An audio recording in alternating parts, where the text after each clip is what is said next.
What's up, guys? If you're not subscribed, please subscribe. Also, please smash that like button on the video and enjoy the show. So how do you do that? Because again, and I'm not calling you out here or anything. Yeah. We need guys like you in the world. Yeah. But, you know, when you take contracts now, like, you're taking contracts from some of these companies or the governments who are backed by those companies and stuff. So how do you, if you know you're needed in so many of these situations, which I'll agree you are, where does the line stop to where you get to the point where guys aren't needed? And how do you determine that line? Yeah. So this is, for me personally, this is why I pick and choose what I do. This is why you won't find me in Ukraine. I got nothing to do with that. You're not going to find me in Israel. I got nothing to do with that. It doesn't affect my life, doesn't affect the American way of life. You know, I pick and choose my fights.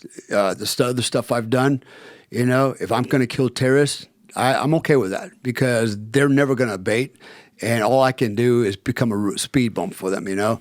So I pick and choose what I do. Yes, I want to get paid. You know, I don't do it because the money's good. I make money doing it. Look, I got a security company already. Right. I don't need to go out and do this kind of work. I never did need to do this kind of work. Well, what makes you want to do it? Like when you get a job where you got to go into a dangerous place, because you said you haven't been in a war zone since 2015, but we talked about some other jobs off camera, which you may get into, that you do. I mean, you're going into dangerous places for dangerous people sometimes, too. To help people, to actually help people. That's the thing. Actually, everything I do is to help people. And I get paid to help them, right? I mean, I've got, you know, I take a lot of risk. I mean, I've done, in the last 4 weeks, I've done at least 4 different projects in different countries that are not necessarily friendly countries, in fact, communist countries. And I've had to help people that were in trouble. They weren't criminals, they were just in trouble and through no fault of their own. And I show up and I help them and I get them out. I don't go out and save criminals. I don't go out and save, you know, bad guys. Right. That's not what I do. My job is to help those that can't help themselves and they find themselves in a place where they're stuck. I have one guy that I won't mention the country because I may need to go back in there. But yeah, I have to be very careful how I couch this stuff. But I had one guy call me. He goes, "Hey man," he goes, I've been banned. I've been locked in this country for 5 years. They put a travel ban on me." And I said, "Why? What happened?" He goes, "Well, he had a girlfriend there. That's how it starts." Yep. He had a baby. She didn't want to marry him. They got joint custody of the kids. She wouldn't let him see the kids, so he had to go through an enforcement agency there. By the way, this is a communist country, and he's got to pay the enforcement agency to make the arrangements so he can see his kid. He paid them. They didn't make the arrangements. He got mad. Came back and tried it again. He goes, "This time I'll pay you after you make the arrangements." And they're like, "No, you'll pay us first." He goes, "No, I'll pay you after." He goes, "Oh yeah, watch this." And they literally put a travel ban on him, called immigration, and locked him down. He wasn't a criminal, didn't do anything wrong. So he's not allowed to work, and he can't leave the country. He can't do anything. So, and look, this happens a lot of different places. Yeah. Okay, a lot. Southeast Asia, Asia, Middle East. I've done this before, and it sucks. And you know, again, we talk about, you know, our country and, you know, we need to think about how bad other people have it in the world. Imagine being locked in. I call it a velvet cage. You can't get out, you know? And he's like, "I've been here long enough, man." He goes, "I want to get out." He goes, "I want to bring my son out, who's 5, you know?" And I said, "Well, that's going to be different." I said, "I can get you out. I'm not sure about the kid yet." How would you go about getting out a guy like that? Like It's pretty simple. What are you looking for? It's pretty simple. You know, it's easy. You know what? Look, you're not going through the airport. You're not going through immigration. That's never going to happen. You're just going to literally have to go across the borders. You know, and that's the tricky part. How do you get them across the borders? You know, and take them out to a friendly country, and then work them out of there. So I do that. That's what I do. What goes in? So let's make up a couple countries here because you don't want to use that example. Yeah. Fair enough. Let's say you got a guy in, I'm trying to think of my geography here. Let's say you have a guy in Syria and he can't get out. Yeah. And you need to get him into, what's to the east of, Iraq's to the south. What's to the east of Syria? What touches Syria? Is that Iran? No. East of Syria, you have Iraq, and you have Turkey. You have Turkey. Okay, so you want to get someone out. That's perfect. You want to get someone out of Syria into Turkey, which we have some issues with too, but you know it's a little better. How are you determining where on the border to take them? Okay, I'll show and what to do. Yeah, I'll tell you how it works. How I do it is, one, I start with an intel analysis.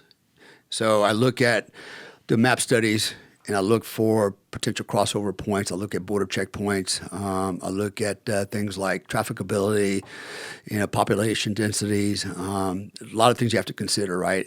What you're looking for is a hole in the net, in the fence that you can go through undetected, right? And so that requires not just a map reconnaissance. You start with a map reconnaissance, and then you need to do a ground reconnaissance. You need to go put eyes on and confirm, this is doable.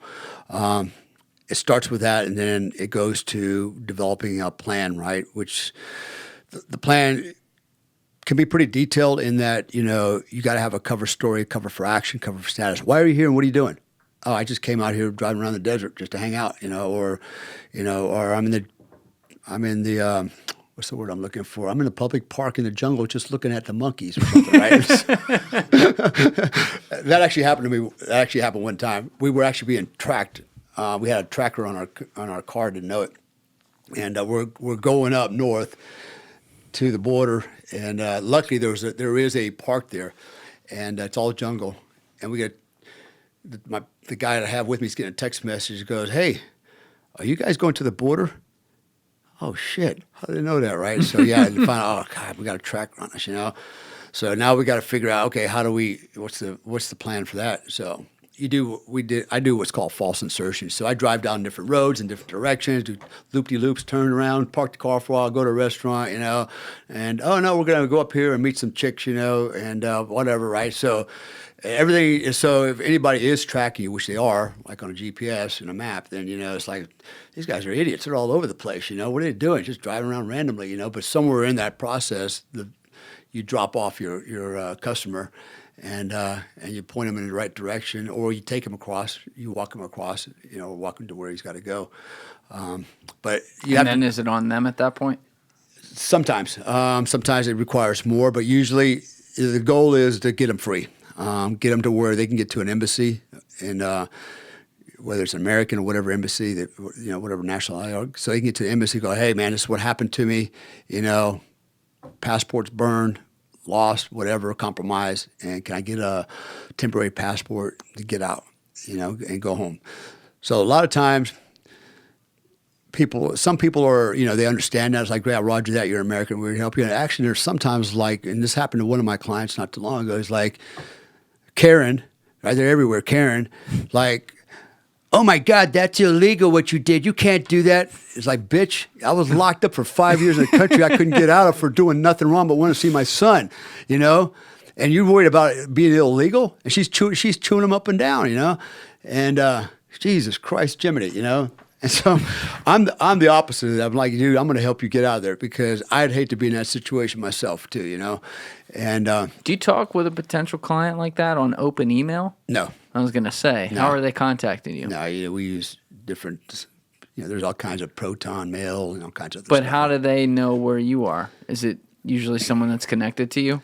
They know. People watch me. I've been on so many podcasts and people know who I am, right? And they reach out. They find a way to... Yeah, it's easy to find me, right? I don't hide it, In fact, I think you can find my phone number on the internet. But if you want to find me, I'm easy to find. Easy peasy. And I usually answer most emails anyways. But like I said, I don't do nothing. Yeah, you could call that illegal. But, there's a fine line between, the law and then doing what's right, And sometimes it's just, to me, it's a matter of doing what's right.